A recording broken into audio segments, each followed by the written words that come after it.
Orang luar yang datang tiba-tiba ke NTT karena mau ikut Akpol, lalu baru 1-2 bulan, kemudian langsung ke Dukcapil, lalu langsung membuat, tolong dong bikin KTP.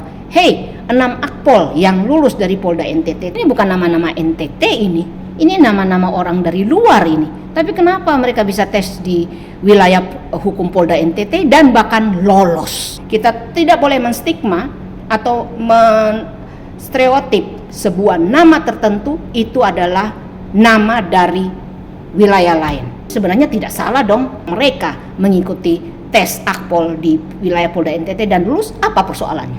Kan tidak ada masalah. Masyarakat NTT harus menerima itu, ya. Karena memang mereka layak untuk menjadi Akpol dan mereka memang lulus dengan murni. Dan hasilnya diumumkan secara terbuka pada setiap tahapan. Tidak ada intervensi, tidak ada titip menitip. Titip menitip seperti kayak apa ya? Saya titip dong ini, tidak ada tuh kata Humas Polda. Kapan nih Polda NTT membentuk pengawas eksternal? Terus diumumkan di mana? Proses seleksinya di mana? Siapa-siapa saja mereka? Kok tidak disampaikan ke publik? Bilang diumumkan secara terbuka setiap tahapan.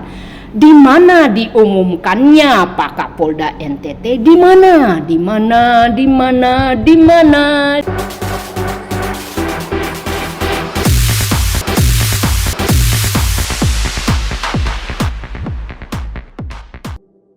Sahabat Inspirasi Novel, apa kabar?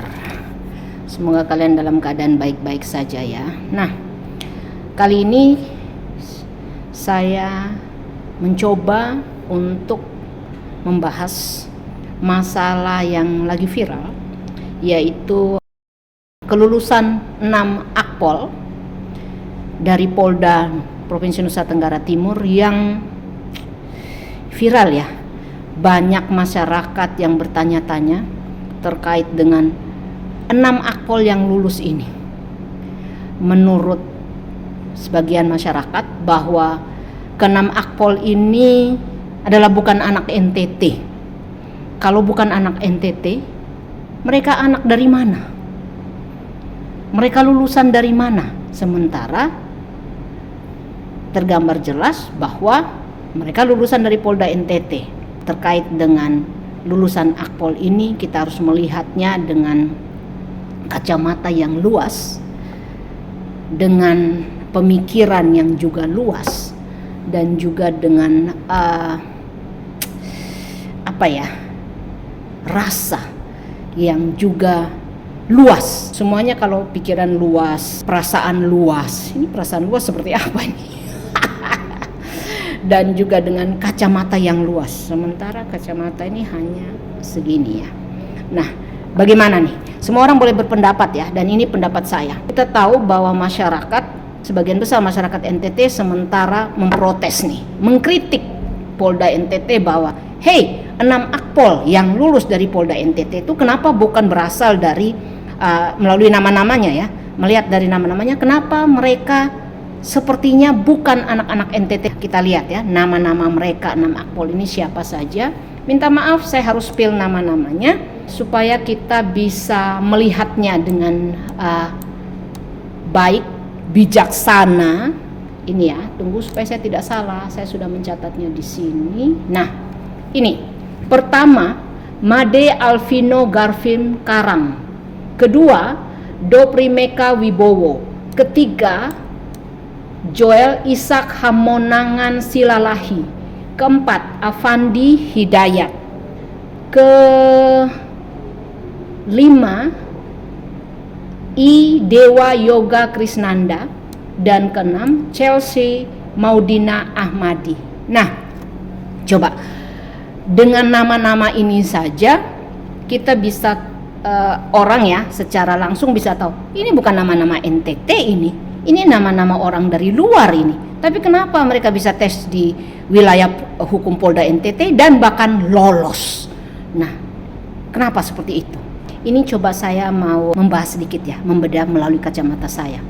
Pertama, kalau kita lihat nama-nama ini teman-teman, memang sepertinya bukan nama-nama orang NTT. Karena kita tahu ya, nama-nama orang NTT ini, minta maaf kalau saya spill juga ya, taulah Maria, Markus, Petrus,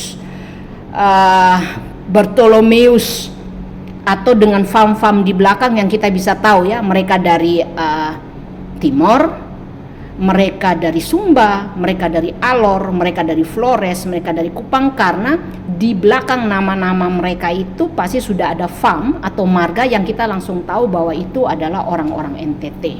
Tapi teman-teman sahabat Inspirasi Novel, kita juga harus tahu bahwa di wilayah NTT ini, saya mencoba melihat dari kacamata yang imbang menurut saya. Tapi kita harus tahu bahwa di NTT ini juga hidup keanekaragaman suku. Orang Bali misalnya, kan kita lihat nih nama Made Alvino Garvin Karang atau Idewa Yoga Krisnanda ya. Kalau kita lihat ini, kita langsung sudah pikir ini pasti orang Bali nih.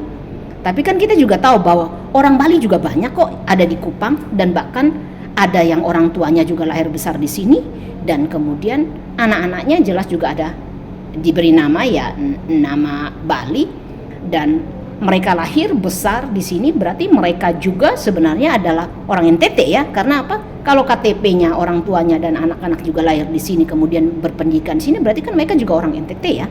Kita harus lihat dari hal luas itu ya. Atau Afandi Hidayat, atau Joe Ishak Hamonangan Silalahi. Ini kalau Silalahi orang Sumatera ya, orang Batak ya. Dan kita juga tahu yang seperti orang Bali tadi, orang Batak juga sudah banyak kok tinggal di sini, orang Kalimantan, orang Pontianak, orang Bandung, orang Jawa Barat.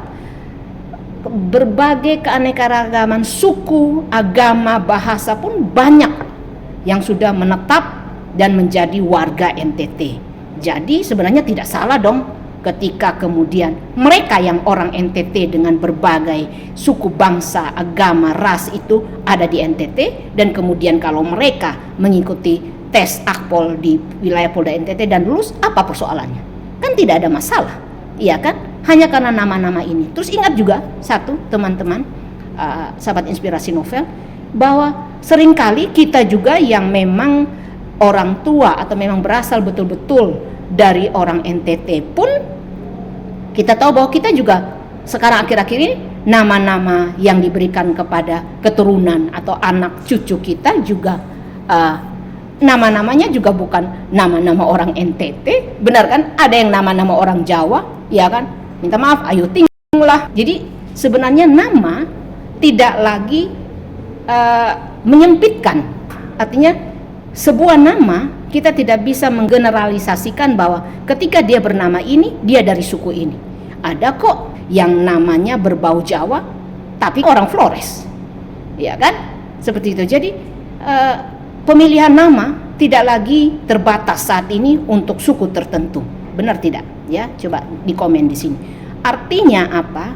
Artinya ketika membaca sebuah nama, kita tidak boleh mengkotak-kotakan bahwa dia dari sini, dia dari sini, dia dari sini. Nama itu universal seperti musik ya, dan orang tua bisa saja menamakan anaknya dengan nama-nama lain ya, seperti itu. Itu pertama. Jadi kita tidak boleh menilai asal seseorang tidak melulu hanya dari namanya. Itu yang pertama. Sehingga bisa saja ke-6 nama Akpol yang lulus di Polda NTT ini memang mereka orang NTT, memang orang tuanya orang NTT, seperti itu ya. Yang menjadi masalah adalah ketika nama-nama 6 orang ini yang sudah kita identifikasikan bukan nama-nama orang NTT, kemudian memang mereka bukan orang NTT, mereka bukan berasal dari NTT, mereka ternyata adalah memang orang luar yang kemudian pada saat perekrutan Akpol tiba-tiba muncul di wilayah Nusa Tenggara Timur, lalu kemudian mengikuti tes dan kemudian lulus ya, seperti nah itu masalahnya di situ. Tapi sekali lagi saya mau katakan bahwa kita tidak boleh menstigma atau menstereotip sebuah nama tertentu itu adalah nama dari wilayah lain, karena nama itu bersifat universal. Ya, saya saja orang Flores, papa saya orang Flores, mama saya orang Bali, tetapi nama saya ada Marianya, ada Dewi Sartikanya, malah ada Noveminya. Nama itu universal. Tidak boleh melihat seseorang nama kemudian berasal, kita menjudge bahwa dia berasal dari luar NTT. Itu yang poin pertama. Poin kedua, proses perekrutan. Nah ini nih, kalau kita lihat Kapolda NTT, Irjen Pol Rudi Darmoko, yang dikonfirmasi oleh teman-teman wartawan melalui Kabid Humas Polda NTT, yaitu Kombes Pol Henry Novika Chandra, dia mengatakan begini terkait dengan penerimaan Akpol nih. Dia memastikan bahwa 6 nama yang lulus Akpol itu adalah lulus murni dan sudah clear proses Dukcapilnya, ya. Artinya KTP-nya memang orang NTT. Ingat satu hal ini, mengclearkan bahwa secara dari mekanisme Dukcapil mereka lolos. Tapi belum tentu mereka orang NTT kan? Kan bisa saja, ini saya bilangnya, bisa saja orang luar yang datang tiba-tiba ke NTT karena mau ikut Akpol, lalu baru 1-2 bulan, kemudian langsung ke Dukcapil, lalu langsung membuat, tolong dong bikin KTP supaya kita bisa jadi penduduk NTT dan kita bisa ikut Akpol. Ini kemungkinan bisa ya, ini kemungkinan bisa. Karena kita tadi lihat bahwa, kita dengar bahwa Humas mengatakan bahwa mereka pertama, mereka memang betul-betul valid lulus dalam segala tes itu dengan murni ya, dan juga Dukcapilnya selesai. Oke, itu yang dikatakan Humas. Kemudian Polda NTT juga menilai bahwa ya, kalau kritikan-kritikan dari masyarakat NTT itu oke lah sebagai masukan, sebagai bentuk kepedulian masyarakat terhadap Polri, sehingga mereka bisa menghasilkan calon perwira terbaik bagi bangsa dan negara dan berkualitas. Nah, kalau calon perwira atau sudah menjadi perwira yang terbaik bagi bangsa dan negara berkualitas, kan harusnya dimulai dari proses perekrutan. Proses perekrutan itu memang betul-betul harus jujur, transparan, dan murni, dan tidak ada KKN, korupsi, dan nepotisme. Nah, ini digarisbawahi, karena percuma saja kita berharap bahwa menghasilkan perwira yang baik bagi bangsa dan negara, tetapi melalui proses seleksi yang sudah korupsi, kolusi, dan nepotisme. Tapi kita berharap ya, 6 Akpol ini memang betul lulusnya murni sebagaimana yang dipastikan oleh Kapolda melalui Humas tadi ya.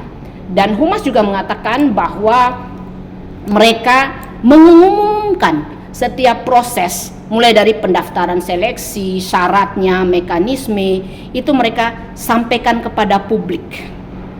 Nah, dan bahkan segala proses itu katanya diawasi. Diawasi oleh apa? Diawasi katanya nih, saya bacakan ya, diawasi oleh berbagai unsur pengawas eksternal.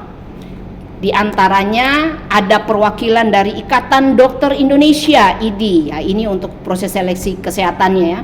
Terus kemudian juga diawasi oleh berbagai unsur pengawas, yaitu dari Dinas Pendidikan dan Kebudayaan. Ini untuk clearkan ini yang mungkin ya, ijazahnya dan apa, betul-betul memang dari NTT gitu ya, mereka-mereka yang 6 orang ini.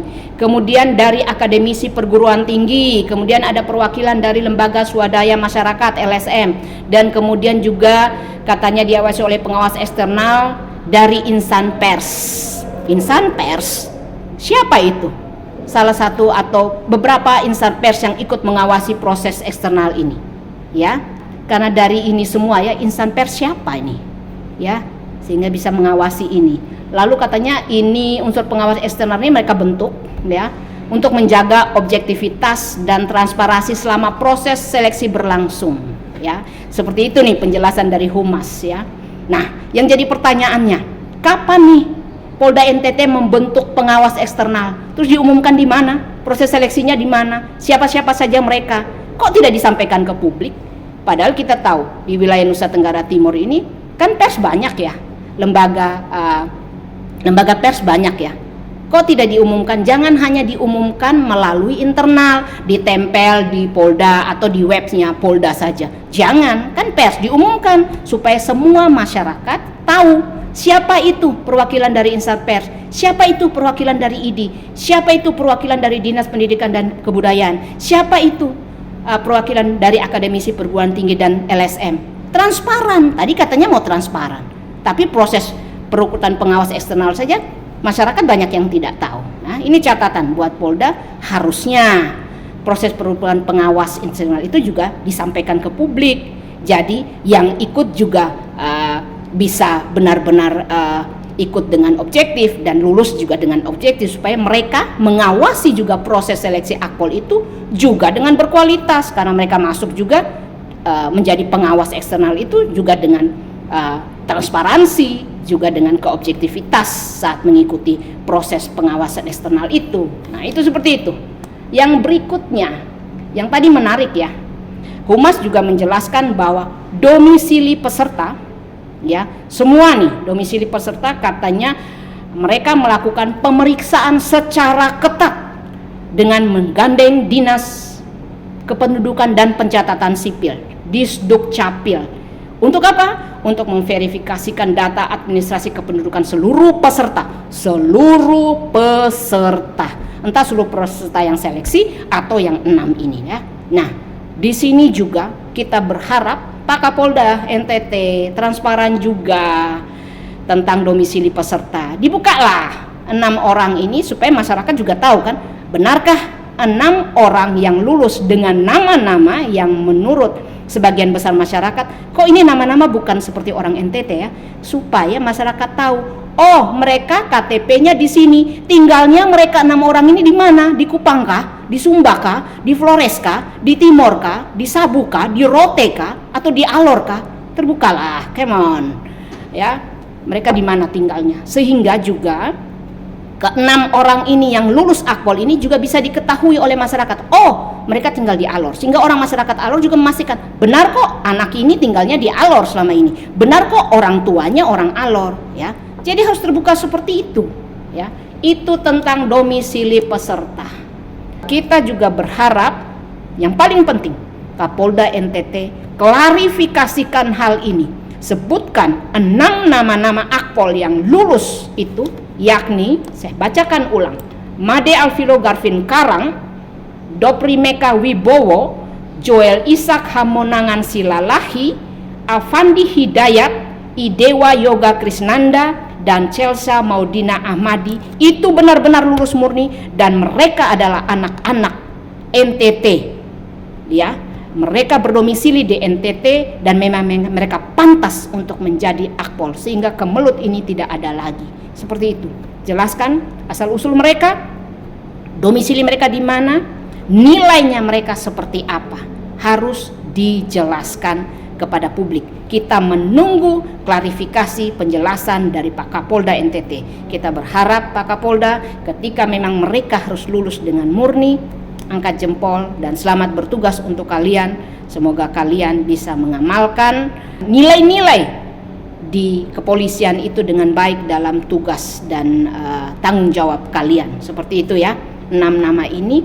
Lalu juga, nah, tentang akumulasi nilai, Kapolda NTT melalui Humas juga mengatakan bahwa ini saya ambil dari beberapa media ya, penjelasan-penjelasan ini, bahwa hasil seleksi ditentukan murni berdasarkan akumulasi nilai dari setiap tahapan seleksi Akpol itu ya. Mulai dari apa? Pemeriksaan administrasi, kesehatan, psikologis, akademi, hingga kesamaptaan jasmani. Dan seluruh proses itu, kata Humas, menggunakan sistem yang objektif. Ingat, objektif. Dan hasilnya diumumkan secara terbuka pada setiap tahapan.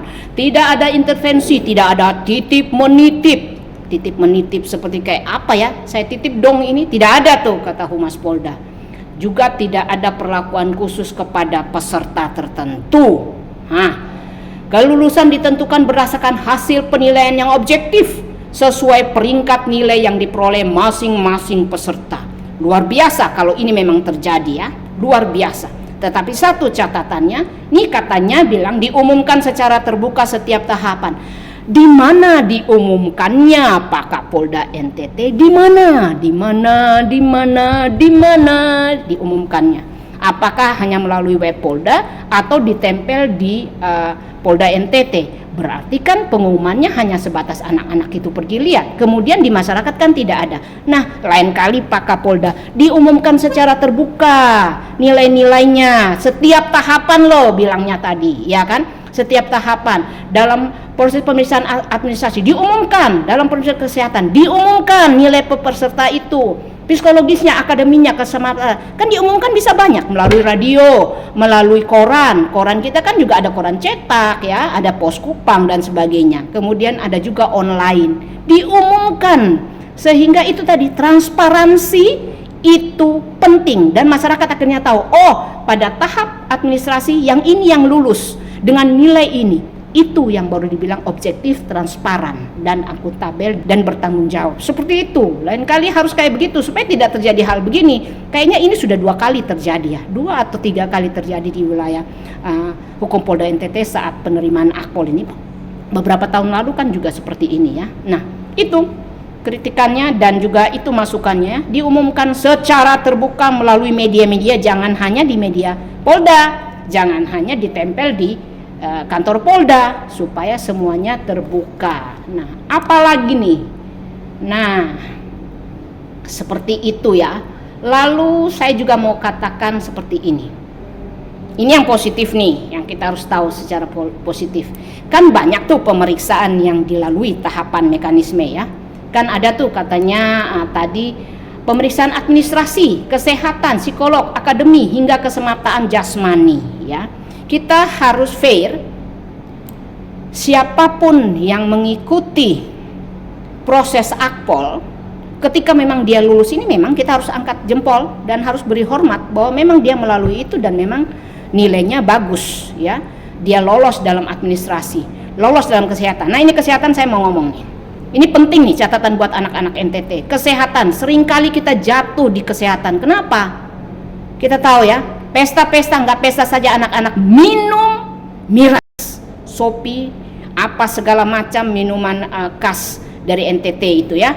Minum mabuk, ngerokok, merusak paru-paru. Bagaimana kita mau lulus kalau hasilnya seperti gitu? Hancurlah kita. Mau 1.000 orang yang ikut seleksi akpol, tetapi kalau kesehatannya seperti itu, bagaimana mau lulus? Kemudian kita memprotes ketika ada nama-nama anak-anak yang lulus yang tidak mencerminkan nama-nama NTT, padahal mereka orang NTT yang sudah lama tinggal di NTT, lalu kita protes. Sementara kesehatan kita tidak jaga. Makanya orang tua dan juga anak-anak itu jaga kesehatanmu. Jangan minum miras, jangan ngerokok, jangan melakukan lari itu. Mulai mempersiapkan diri SMP, SMA tuh lari, mempersiapkan tinggi badan. Ini apa nih orang bilang nih, naik-naik begini nih supaya bisa tinggi. Ya, jaga makan minum ya. Ini nih catatan buat kita ya, anak-anak NTT mau lulus jangankan bilang akpol, mau lulus polisi ya kadang-kadang kita jatuh di situ. Belum gigi lagi manis-manis, lihat nih saya nggak bisa tes polisi karena gigi saya lihat nih ompong nih, nggak bisa nih, minus lagi kacamata. Kalau tidak mungkin saya sudah jadi polisi, mungkin saya sudah perwira bos. Tapi itu tadi karena saya suka makan yang manis-manis, coklat-coklat, sehingga gigi saya sudah mulai kompeng kayak gini. Kalau tidak saya mungkin sudah jadi perwira ya, seperti itu. Atau mungkin saya jadi Kapolda atau Kapolri ya, itu Kapolri ya, seperti itu. Jaga. Hanya saya juga nggak suka sih sebenarnya jadi polisi, jadi wartawan saja sudah enak kok. Nah, seperti begitu ya. Jadi anak-anak catatannya di situ ya. Lalu apa lagi nih? Nah, kepada DPRD nih Provinsi Nusa Tenggara Timur, oke, mereka sepertinya tidak berhak ya, tidak punya kewenangan untuk memanggil Kapolda NTT ya terkait klarifikasi ini. Namun paling tidak DPRD NTT bisa mengeluarkan statement untuk bagaimana ke depan proses seleksi akpol di wilayah Polda NTT ini bisa berjalan tadi ya, transparan, adil, akuntabel, jujur, dan bebas KKN. Seperti itu DPRD minta. Nah, mungkin bisa dilakukan kewenangan itu oleh DPR RI ya. Sudah waktunya kalian turun untuk bisa memanggil Kapolda NTT untuk mengklarifikasi hal ini sehingga benar 6 nama yang tadi itu memang lulus murni dan 6 nama tadi itu memang orang NTT. Nah, hal lain lagi kita harus tahu bahwa kita sebenarnya jangan rasis ya, rasis melihat perbedaan suku, agama, ras, daerah asal, karena kita lihat tadi nama-namanya akpol itu kan ada nama-nama yang terkesan orang Bali, terkesan orang Batak, terkesan orang Jawa ya. Jangan rasis. Tapi orang bilang kita tidak rasis. Kita hanya ingin bahwa memang betul nama-nama itu lurus murni dan nama-nama itu orang NTT. Oke lah, nama-nama itu orang NTT. Sekarang kita juga harus meminta penjelasan dari Kapolda terkait dengan kalau perekrutan Akpol itu untuk setiap wilayah, misalnya di NTT misalnya, jatah untuk Akpol yang berasal dari NTT itu berapa banyak? Atau proses seleksi ini bagaimana? Memang berbeda untuk di setiap wilayah, provinsi, tapi apa terbuka untuk semua? Nah, ini juga harus dijelaskan oleh Kapolda NTT, bentuknya seperti apa. Misalnya, hanya terima 6 orang nih, misalnya sudah dijatah. Oh, tahun ini jatah Polda NTT 6. Apakah ada aturan? Apakah ada ketentuan bahwa dari 6 orang kuota itu, nah putra daerah harus berapa banyak? Dan kemudian yang dari luar harus berapa banyak. Nah, ini harus jelas, bukan hanya Pak Kapolda, Pak Kapolri, tolong Pak Kapolri, harus jelas. Kalau tidak percuma, nggak usah saja ada proses perekrutan Akpol di provinsi-provinsi, langsung saja di Jakarta di pusat, ya. Jadi kalau sudah mengkuotakan bahwa di setiap provinsi, tolong anak-anak NTT juga diberikan kuota dari 6 ini misalnya untuk tahun ini berapa untuk kebutuhan anak NTT supaya tidak terjadi kayak begini. Jadi jelas, oh dari 6 ini anak NTT 50-50%, jadi 3 anak orang NTT dan 3 itu bisa dari luar supaya jangan terjadi polemik seperti ini. Bukan sementara kita juga melakukan KKN atau bukan kita melakukan nepotisme bahwa harus ada dong anak NTT, tidak, tetapi anggota polisi harus murni dari semua daerah, ya, harus beragam, ada Bhinneka Tunggal Ika, berbeda-beda tapi tetap satu. Dia mau dari Jawa, Bali, Sumatera kah, Papua kah, NTT dan sebagainya, itu semua harus bisa menjadi anggota polisi, semua harus bisa menjadi Akpol. Jadi wajar kalau orang NTT juga minta jatahnya. Itu aja transparan Pak Kapolri, untuk jatah itu berapa untuk daerah, dan itu harus diumumkan oleh Kapolda. Jangan diam-diam, jangan silent night, holy night. Ini bukan sementara kita lagi nyanyi lagu ini, tapi kita sementara meminta kepastian bahwa Akpol itu jatahnya orang NTT berapa Pak Kapolri, berapa Pak Kapolda, seperti itu. Jadi supaya tidak ada polemik seperti ini. Ini catatan yang penting bagi kita semua. Pertama, jangan menjudge nama seseorang itu dengan mengidentifikasikan. Ketika nama itu tidak mengandung unsur-unsur nama NTT, kemudian kita langsung menjudge, menstigma, menstereotip bahwa dia bukan orang NTT. Pertama. Yang kedua, transparan dalam setiap proses perekrutan Akpol atau Bintara atau apa. Diumumkan di media. Pengawas-pengawas eksternal itu mesti juga direkrut dengan transparan. Nilai-nilainya diumumkan sehingga bisa dipertanggungjawabkan. Ketiga, anak-anak NTT jaga kesehatan, ya, jaga kesehatan, jaga juga fisik sehingga memang benar-benar bisa melalui proses itu dan lulus dengan murni, seperti itu ya. Dan yang keempat adalah proses perekrutan itu mesti harus berjalan dengan transparan, objektif, akuntabel, jujur, dan juga harus bekerja sama dengan media untuk mengumumkan setiap hasil proses seleksi itu. Saya hanya berharap bahwa setiap proses tahapan itu memang harus dilakukan dengan baik dan benar. Baik saja tidak cukup, tapi harus benar. Benar itu artinya tidak melanggar aturan. Benar itu berartinya harus bisa dipertanggungjawabkan. Benar itu artinya harus jujur dan jangan melakukan korupsi, meminta uang, kolusi atau nepotisme. Karena ada hubungan keluarga, ya benar ya, nepotisme hubungan keluarga, kolusi itu seperti apa ya? Nanti kalian coba tulis di sini kolusi itu artinya apa? Seperti itu. Nah, kalau hasil nanti pemeriksaan, semoga Mabes Polri juga turun ya untuk melakukan pemeriksaan terkait proses perekrutan ini. Dan kalau memang terbukti ada anak-anak dari Akpol ini, salah satu atau salah dua atau salah tiga atau salah semua, salah 6 yang memang bukan orang NTT dan bukan kuotanya yang terbuka seperti tadi itu, maka oknum-oknum pelakunya harus ditindak, siapapun itu harus ditindak, bertanggungjawab perbuatannya itu, karena apa yang dilakukan itu sangat-sangat tidak beradab. Ya, orang beradab itu tidak melakukan kolusi, korupsi dan nepotisme, tidak melakukan hal-hal ketidakbenaran dalam proses Akpol ya. Jadi siapapun, ingat siapapun, dan pemberi ketika misalnya juga terbukti ada pemberian uang, maka bukan hanya yang penerima uang itu, tapi yang pemberi, ya. Orang tua itu yang terbukti juga menyuap, jika dalam pemeriksaan itu terdapat dan terbukti, dia juga dipidana. Seperti itu, supaya fair, supaya kedepannya tidak terjadi lagi hal-hal seperti ini, ya. Saya berharap agar kedepannya penerimaan akpol di wilayah Polda NTT dan juga di wilayah seluruh Indonesia bebas dari KKN, ya. KKN itu bukan kuliah kerja nyata, KKN juga bukan kedondong, kejawas dan nangka, ya, tetapi bebas dari kolusi, korupsi dan nepotisme. Kalau hasil dari pemeriksaan itu terbukti bahwa memang 6 orang ini memang lulus murni dan memang orang NTT, ya masyarakat NTT harus menerima itu, ya, karena memang mereka layak untuk menjadi akpol dan mereka memang lulus dengan murni. Pak Kapolda, hormat, kedepannya bisa lebih baik.